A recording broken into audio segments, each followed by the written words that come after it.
All right, let's talk. After years of being immersed in discussions about woke culture, I'm curious to hear your perspectives on the concept of toxic masculinity. It's often framed as a leftist ideology promoted by mainstream media and fourth-wave feminists, among others. What do you make of it? To be clear, this thread is likely to venture into semi-political territory, but at its core, this is a topic deeply tied to men's issues and societal expectations. My hope is that we can approach this conversation from a cultural angle rather than turning it into a purely political debate. Let's explore how these ideas impact men, masculinity, and broader social dynamics. What's your take? Okay, so today we're doing a deep dive on something that's Oh, yeah. kind of everywhere you look these days. Everywhere. Toxic masculinity. Yeah. And Heavy topic. that is a heavy topic. Lots to unpack. There is a lot to unpack, and we actually got a source from you guys this time around. Oh, excellent. It's a discussion thread. Cool. And it starts off with this question, like, basically, what are your thoughts on toxic masculinity? Mm-hmm. After, years of this Oh. woke crap Right. is the actual quote. Okay. So it's already Already. kind of setting the stage for Yeah, some strong opinions there. a little bit of a strong opinion, and they actually call it a leftist ideology. Oh, wow. So right away, Right away. we're kind of in this a Yeah. little bit of a political, Political realm. yeah, for sure. Which, it's fine. It's out there. It's out there. We're going to just focus on kind of the cultural aspects of what toxic masculinity is, how it's perceived, how it plays out, all that. Yeah. I think we're going to have to be careful here. Yeah, I mean, this is one of those topics that people have a lot of opinions on for sure. and a lot of feelings. Oh, yeah. So I think our approach has got to be, understanding that there's a lot of different viewpoints out there, Mm-hmm. trying to just analyze things, Exactly. not getting into political debates. Yeah, let's just try to understand it. Exactly. So if we just start with an actual definition, Okay. what are we even talking about when we say toxic masculinity? I think the most common way to think about it is harmful behaviors Oh, yeah. that are linked to this traditional idea Got it. of what it means to be a man. Okay. So things like, being aggressive, being dominant, suppressing your emotions. Yeah, and that's kind of where I get a little Tricky. because is it saying that all masculinity is toxic? Right. And that's definitely a criticism that people have. Yeah. Is that the term itself can feel like it's saying Oh man. all men are bad. Which is I mean, obviously the case. it's not the case. Right. It's not about that. Yeah. It's more about recognizing that there are certain aspects of traditional masculinity Yeah. that if they're taken to an extreme or if they're not balanced out, Right. they can lead to some negative consequences. It's more about the effects Weak effects. Yeah. of certain Certain masculine norms. Exactly. And, just to be clear, this is something that researchers All right. have been studying. Yeah. There's actual data. It's not just Yeah. an idea that people are throwing around. Right, exactly. And for example, one of the things that comes up a lot is the pressure on men Yeah. to not show their emotions. To be strong. To be strong, right. And, studies have shown that this can actually lead to higher rates of depression Wow. and anxiety among men. So it's actually A real thing. it's hurting men to Exactly. And it's not just about mental health. It can also affect relationships. If you can't express your feelings, Yeah. it's hard to connect with people Oh, yeah. on a deep level. And you know what I think about this? Yeah. I mean, it's anything in life, Sure. too much of a good thing can become a bad thing. Absolutely. But I'm thinking about, Yeah. the idea of competition Yeah. for men, Mm-hmm. a healthy amount of competition Sure. can be motivating. Right. Can push you to do better. But if it's all the time, All the time. and it's cutthroat, Yeah. then it can become Toxic. toxic. Right. And that kind of reminds me of what the Person in the thread was saying. the thread starter was saying It's about, woke culture. yeah, they were Yeah. this is all just Years years of woke crap. woke crap. Yeah. How would you respond to that? Well, I think it's important to remember that the idea that certain masculine traits can be harmful Okay. has actually been around for a long time. Really? Oh, yeah. Way Longer than the... woke culture was even a thing. Wow. If you think about literature, Yeah. classic stories, Yeah. you see this all the time. Okay. Shakespeare's Macbeth, for example. Okay, yeah. He's driven by this ambition Yeah. To be king. to be king, right? To prove his manhood. Right. And he ends up committing all these horrible acts of violence. Yeah, he goes a little crazy. He goes a little crazy, right? Right. And that's like a pretty clear example Wow. of how these certain masculine ideals, when they're taken to the extreme, can lead to really destructive behavior. Yeah. And you see that theme over and over again in literature and mythology. That's a good point. So it's not like this is a brand new idea. It's not a new idea. No, it's just that the term toxic masculinity has become more prominent recently. Right. Maybe in part because of woke culture. Okay, so how does that play into all of this then? Well, I think what's happened is that woke culture Yeah. has really put a spotlight on social justice. Yeah, on social justice and inequality. And within that context, the concept of toxic masculinity has emerged Okay. as a way to kind of critique these traditional power structures Okay. and how they can harm both men and women. Yeah, that makes sense. So it's become part of this larger conversation. Right, and the thread starter also called out, Oh, yeah. like, media and fourth wave feminism Right. as kind of being behind all of this. Yeah. I mean, it's true that those forces definitely play a role in shaping our cultural conversations. For sure. And, they have their own perspectives and their Yeah. own agendas. Like we all do. Exactly. And so you'll often see, portrayals of toxic masculinity in movies or TV shows Yeah. that are trying to make a point. Mm-hmm.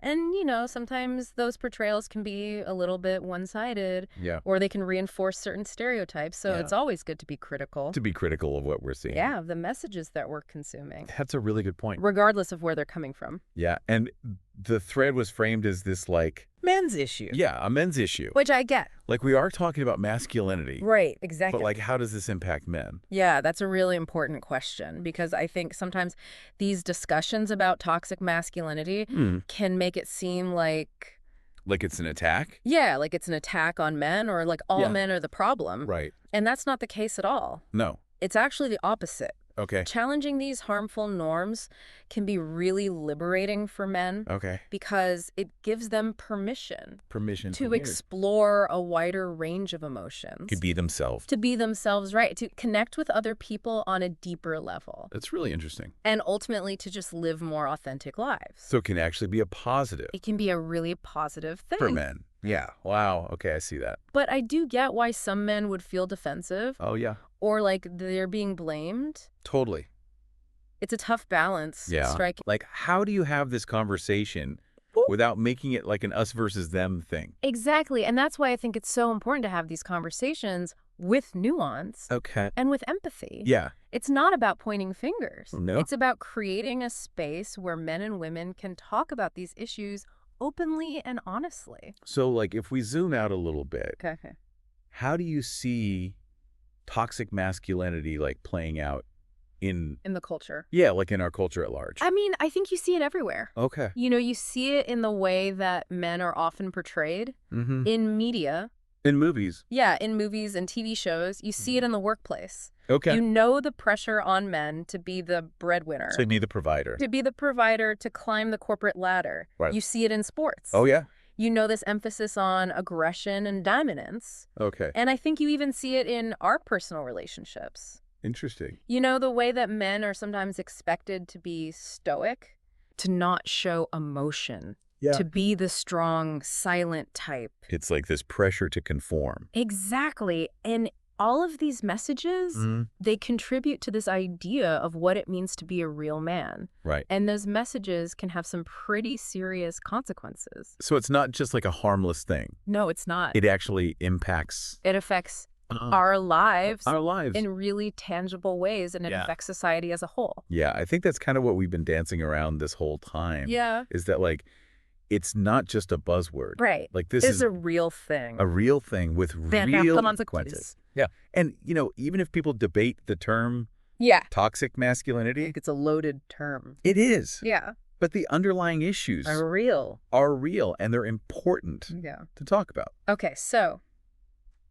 I guess to wrap it all up, Yeah. we've talked about what it is, how it's perceived, Mhm. some of the issues. Yeah. But I think the big question that we're left with Yeah. is, like, where do we go from here? Yeah, where do we go from here? Right. Like, is this all on society Mm-hmm. or is it on individual men? That's the million-dollar question. Yeah, like how much is shaped by the expectations Right. that we place on men versus Versus and their own choices. the choices that they make. Yeah. And that's something I think we all have to grapple with, both Yeah. individually and as a society. And on that note, I think we're going to wrap up this deep dive. Yeah, thanks for listening, everybody. Thanks for joining us. And keep thinking about these things. Yeah, keep questioning, keep exploring. Absolutely. See you next time.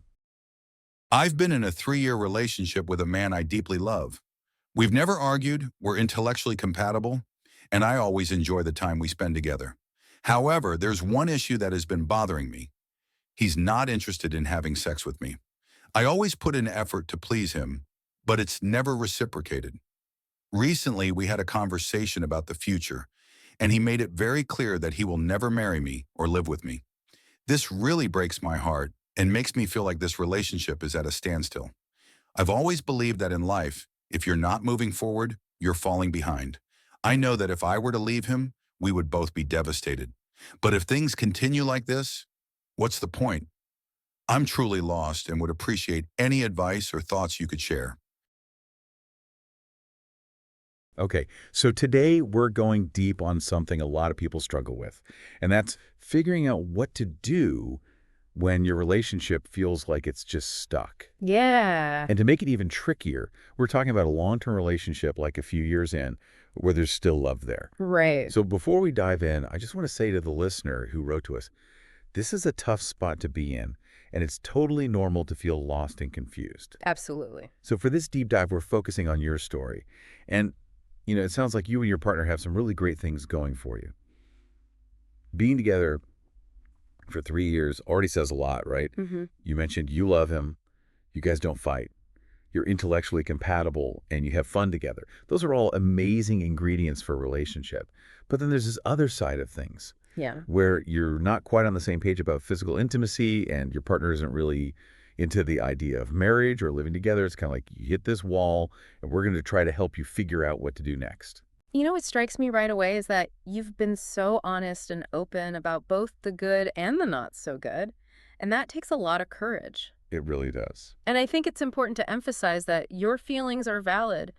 Whatever you're feeling, whether it's confusion or frustration or even sadness, it's all okay. Totally. Relationships are complex, and it's rare that everything's perfect all the time. And sometimes it's those things that aren't perfect that need our attention the most. Exactly. So you mentioned putting in a lot of effort to please your partner, but it doesn't seem like you're getting that same level of effort back. Do you think this dynamic could be part of why you feel stuck? Absolutely. When you're constantly giving and not receiving that same energy, it can create an imbalance. Right. And over time, that can lead to feeling resentful and even unappreciated. It's like you're speaking different love languages. Yeah, that's a great way to put it. And in your email, you talked about believing in relationships, having forward momentum. That idea of growing and evolving together. But it seems like your partner's stance on marriage or living together kind of contradicts that. It definitely sounds like you're on different pages in terms of where you see the relationship heading. Yeah. And it's crucial to understand why he might be resistant to those commitments. Is it fear of commitment? Has he had a bad experience in the past?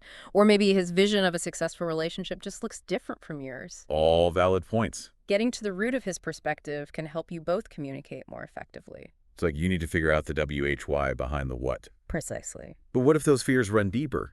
Yeah. What if it's something like fear of intimacy itself? Yeah. How do you even begin to have that conversation? Approaching sensitive topics like intimacy can be really difficult. Yeah, for sure. Starting with something like, I've been feeling a disconnect lately, can open the door for a more vulnerable and honest conversation. That's a good starting point. The key is to express your feelings and needs without placing blame. Right. It's not about attacking. It's about understanding. Exactly. You also mentioned the potential devastation you both might feel if the relationship ended. And it makes sense. You've built a life together. But then there's that fear of unhappiness if things stay the same. You've hit on a really tough dilemma because ending a relationship, even one that isn't fully satisfying, is incredibly painful. Mm-hmm.